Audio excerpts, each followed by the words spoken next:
Nowadays, by the way that society functions, trust is something that the majority struggles with. And this has a lot to do with the fact that people are not aware of their own needs and how to meet them in a directly and healthy way, as well as also having unhealed traumatizing experience related to that. I mean, just look at the social media. People like pretty much about anything just to get some attention, caring, support, and so on that they crave so much. So what is trust? To trust means I can rely on you to capitalize on my best interests. But what a lot of people misunderstand about this is that this does not mean that the other person should put your own needs above their own, or that you should make them responsible for your own happiness. And here is where a lot of people get stuck, because relationships in our society nowadays is so dysfunctional, like toxic, that we grow up never learning about our needs and how we can meet other people's needs by actually letting them meet our needs as well. So having this healthy exchange. And this makes the journey to healing and rehabilitation an uncomfortable process. Cultivating trust in any kind of relationship is a complex task, mainly because some people have narcissistic traits, so that means they will not respect your own interests. And others will say that they know better than you, claiming to understand your needs and what is best for you better than yourself. So the way that our parents dealt with our emotions and their own emotions and connected with you and the people around you is the way that you have learned how to connect with you and others.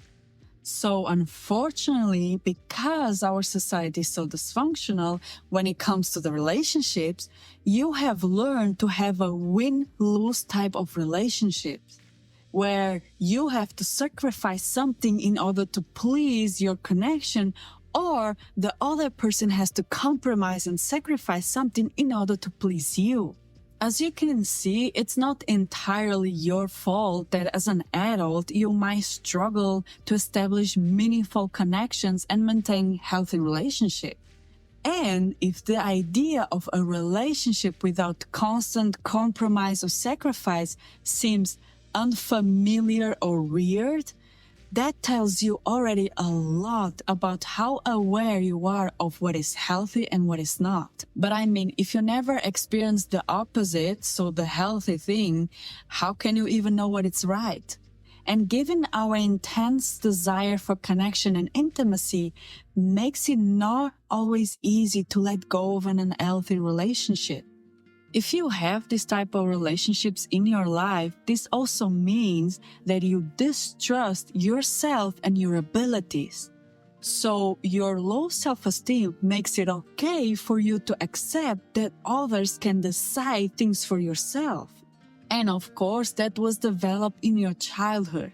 It happens a lot when the parents don't let their own child decide things on their own, and they are convinced that because I am a parent, I know better than you.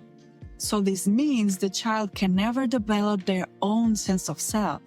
But letting people do this to you or for you constantly will come with a higher price. Because by continuing your relationships like this, you will soon in every relationship develop resentment, and you will feel like you have been taken for granted or even feel imprisoned. And with that, the relationship starts to get more and more toxic. For you to have trusting relationships is crucial to begin that by understanding what is essential to you within a relationship. By identifying your best interests and needs, and then effectively communicating that clearly. And I really mean be transparent in the first time, in the beginning. We all hear a lot in the internet that there are things that we should not say in the first time together or in the beginning and all that. But that's bullshit. If you are clear about your intentions and desires, then don't hold yourself back. For instance, let's say that you are seeking a really serious and committed relationship. Then express that on day one by saying something like, I am looking for someone that is ready to commit, someone interested in getting to know me and see if we are a match for a committed relationship. And run away from someone who says, let's just see where it goes and all that. They are not all in a committed relationship. You can imagine relationships like two businesses that are trying to fuse together. And they are trying to agree on the terms of the relationship by presenting each of them their own best interest, and they are working to come up with a win-win scenario that benefits both. Just don't forget that no single person can fulfill all your needs completely. It's an unrealistic expectation, just as you cannot meet every need of your partner, children, or friends.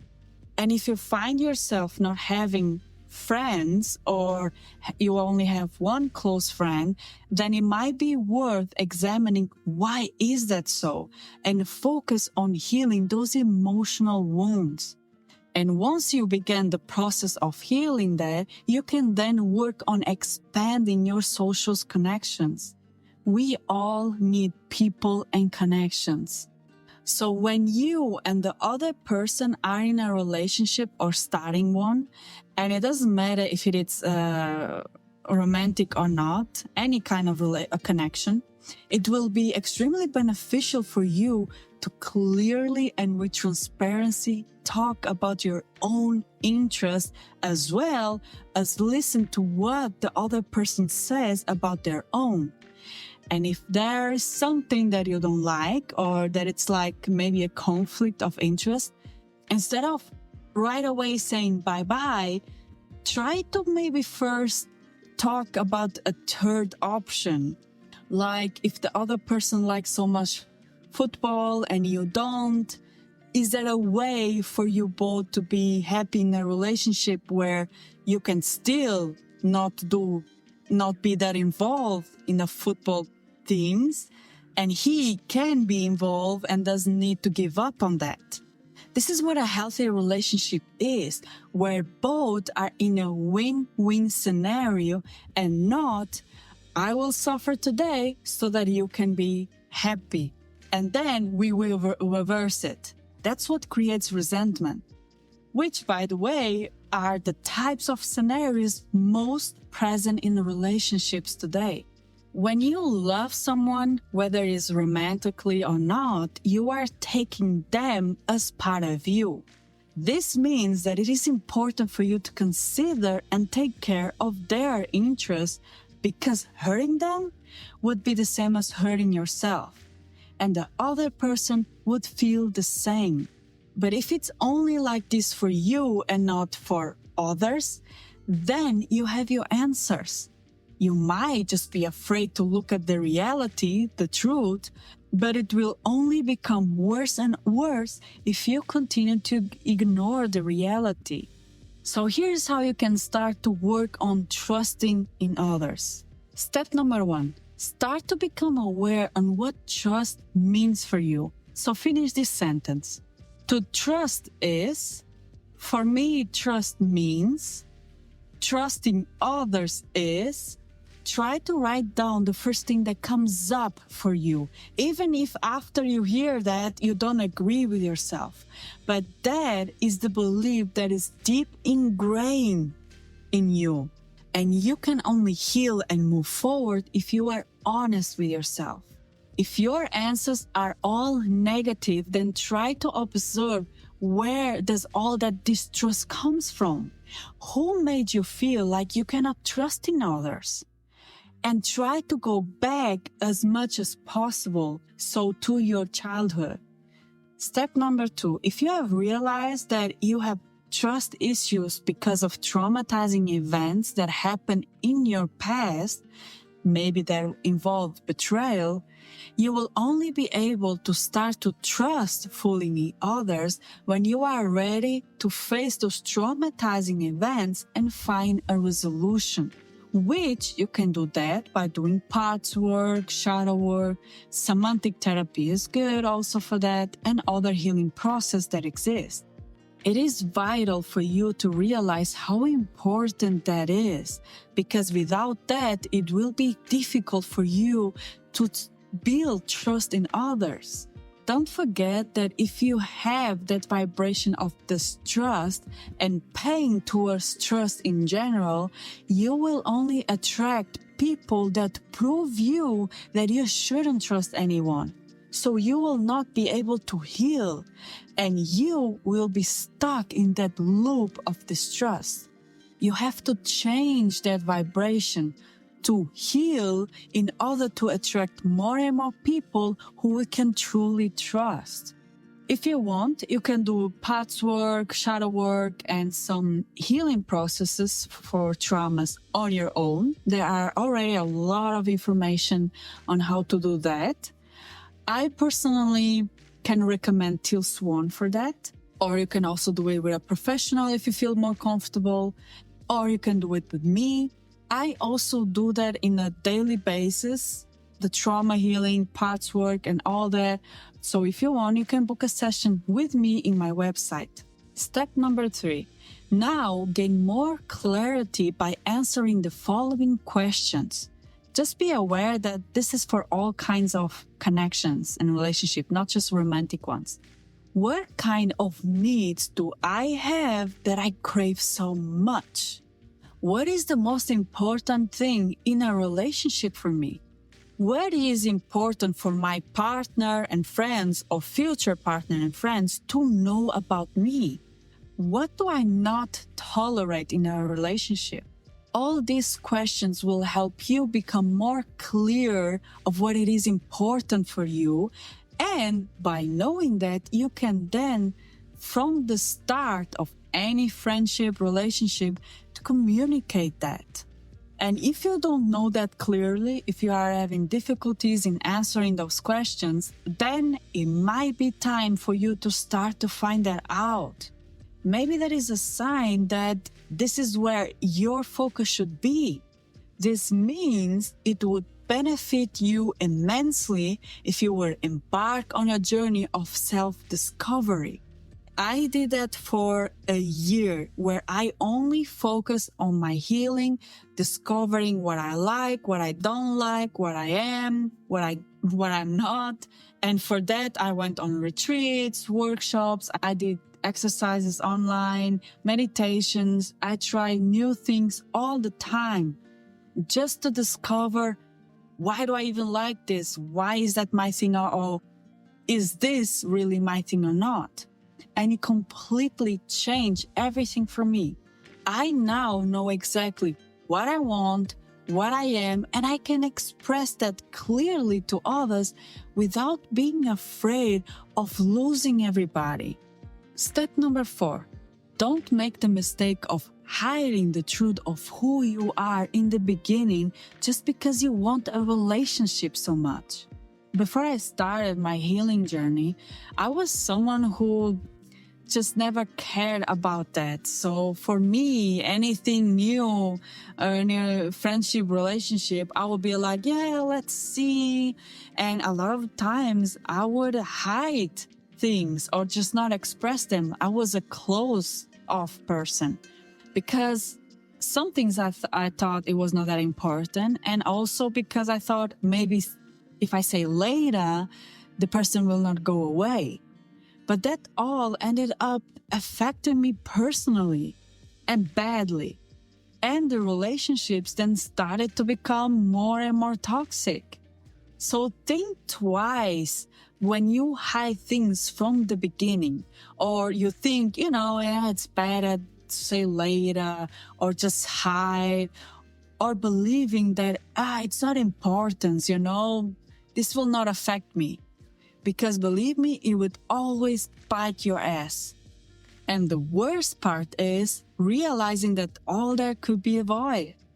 When we openly discussed our fundamental values, share interests, and our vision to the kind of relationship we desire, we not only steer clear of toxic connections, but we also set the stage for something authentic and healthy.